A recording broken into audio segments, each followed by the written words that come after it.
passamos a apresentar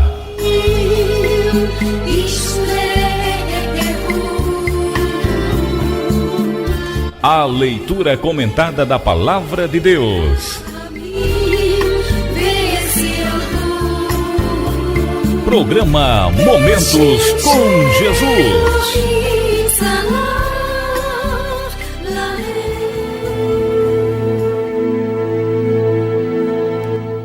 A irmã Salvina nos abençoou com uma linda porção da Palavra do Senhor, que se encontra no segundo livro de Reis, capítulo 20, e os versículos do 1 ao 6.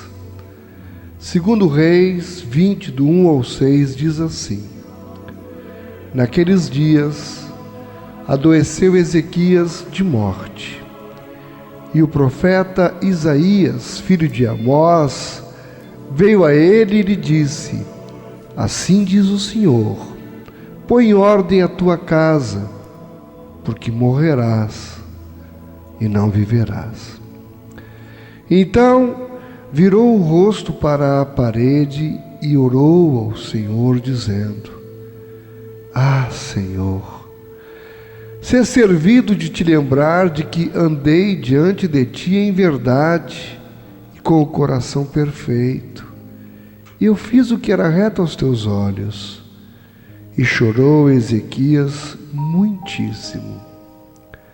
Sucedeu, pois, que não havendo Isaías ainda saído do meio do pátio, veio a ele a palavra do Senhor, dizendo: Volta e dize a Ezequias, chefe do meu povo: Assim diz o Senhor, Deus de Davi, teu pai: Ouvi a tua oração e vi as tuas lágrimas. Eis que eu te sararei.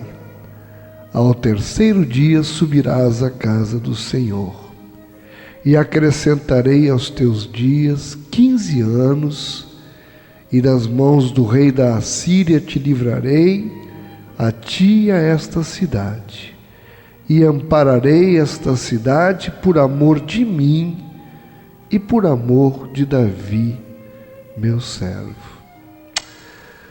Lindo, né? Essa passagem aqui, ela fala muito comigo, já preguei muito nela, irmã Salvina. Interessante que ontem à noite, em casa, conversando com minha esposa, analisando todos os aspectos do momento que estamos vivendo, ela me dizia que Deus, Ele é um Deus que ouve as orações, que leva em conta a vida dos seus servos, que por amor dele, por amor, às vezes até dos pais, Ele livra os filhos, Ele socorre os filhos.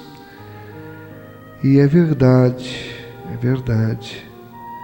é muito verdade. Nós vemos aqui que Ezequias, por um período de mais de 100 anos da história de Judá, você crê que Ezequias foi o único rei que foi fiel a Deus?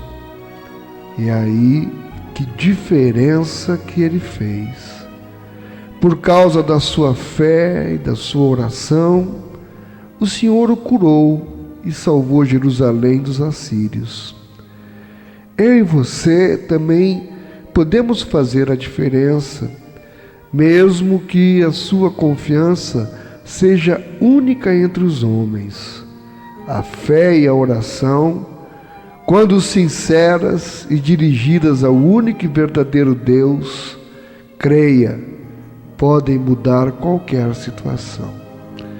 Eu recordo que na véspera de eu ter ido ao hospital, que minha filha teve as primeiras reações que eu contei com relação à alteração nos batimentos cardíacos, na noite anterior nós praticamente entramos pela madrugada, toda a família estava reunida na mesma casa, no mesmo local, e resolvemos fazer um culto ao Senhor. E veja que interessante, um culto de graças, de ação de graças a Deus. A Alessandra estava lá em coma, um acidente recente tinha ocorrido, e nós nos demos as mãos, começamos a louvar, engrandecer o nome do Senhor, a glorificar a Deus, e o Espírito Santo ali usou as pessoas de uma forma poderosa, usou a Dalmira de uma forma espetacular. Ela, do lugar onde ela estava, ela sentiu o direcionamento do Espírito Santo e partiu para o lado do meu genro. E isso é comum normalmente se vê em igrejas que são pentecostais.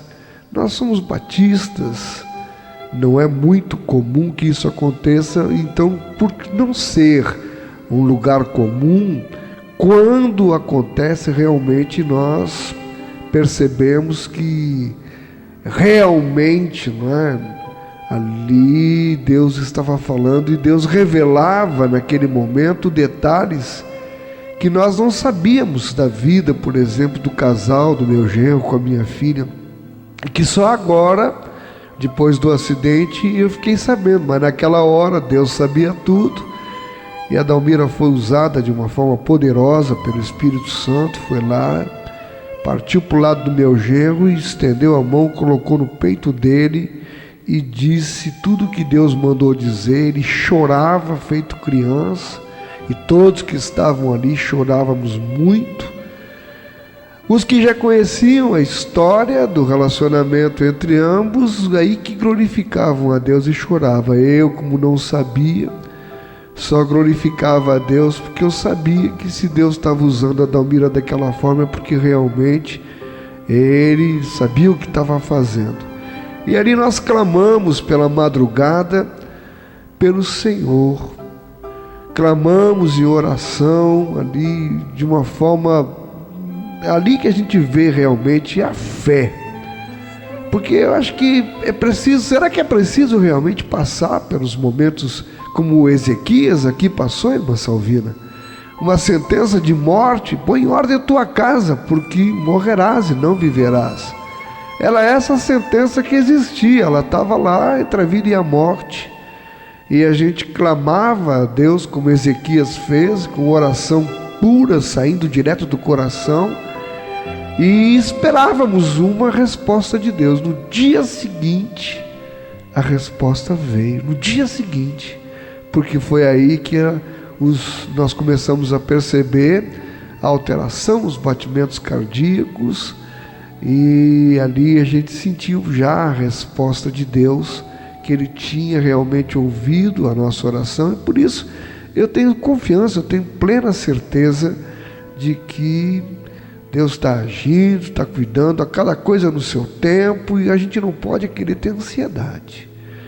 Nosso lado humano nos leva a ter ansiedade. E eu estou comentando isso, não é porque eu sinto prazer em falar de meus problemas. Aliás, por mim não gostaria de estar tornando público o meu lado pessoal, mas como pregador da palavra, à frente desse trabalho, milhares de pessoas eu sei que estão nos ouvindo pelo rádio, pela internet, e Deus, eu sinto que está me usando para trazer uma palavra para você que tem sentido a sua fé abalada, que tem esfriado na fé, que tem negligenciado sua fé. E Deus existe, e Ele ouve a oração muitas vezes de um pai, como diz aqui no texto que nós comentamos, que a irmã Salvina nos deu. Ele diz que faria isso, ele diz, por amor ao meu nome. Ele diz aqui no verso 6, e acrescentarei aos teus dias 15 anos, e das mãos do rei da Síria te livrarei, ou seja, te darei livramento, vou te manter em vida, vou te dar livramento, a ti e a esta cidade, ou seja, a todos os que rodeavam ele. E aqui destaca, e ampararei esta cidade, ouça bem, por amor de mim. Incrível, né? Por amor dele mesmo. O amor de Deus é um amor inexplicável. como canta Messias Gomes. E ele diz: e por amor de Davi, meu servo. Ele começa a lembrar aqui, Ezequias, que ele era filho de Davi, da descendência de Davi. Então, por amor, veja, a relação que Davi teve com Deus foi tão grande, que este amor se perpetuou e até hoje ele livra Israel, principalmente por causa do seu amor a Davi. Que lindo! E eu me sinto tão pequeno, mas me sinto amado por Deus. E quando eu vejo resposta de oração, irmão, a gente precisa passar por isso mesmo, para ter a fé fortalecida e ao mesmo tempo, como tem um ministério, poder servir até de amparo para os outros que estão precisando. Eu louvo a Deus por me usar, por estar me usando, para estar falando com você e nesta tarde lhe dar uma palavra de ânimo, de conforto. E as pessoas perguntam: mas como é que pode esse homem vivendo um momento tão difícil? A própria Dalmira mesmo disse: eu não estou te reconhecendo. Quem é como você, que com relação aos filhos você se desesperava, se jogava numa cama, se entregava, preferia morrer? E eu estou vendo você aí firme, tem horas que você consegue sorrir. Ela diz: só mesmo Deus, na sua infinita bondade e amor, para te amparar, para te segurar, para te manter em pé e para te dar esse conforto, esse consolo. E é verdade, irmão. Quando a gente passa a conhecer a Deus verdadeiramente, quando a gente entrega os nossos caminhos ao Senhor e deixa que Ele seja o Senhor da nossa vida, a gente passa pela prova, mas Deus segura a nossa mão, nos ampara e nos leva para águas de descanso, para lugar de refrigério. Como diz o Salmo 23, ainda que eu ande pelo vale da sombra da morte.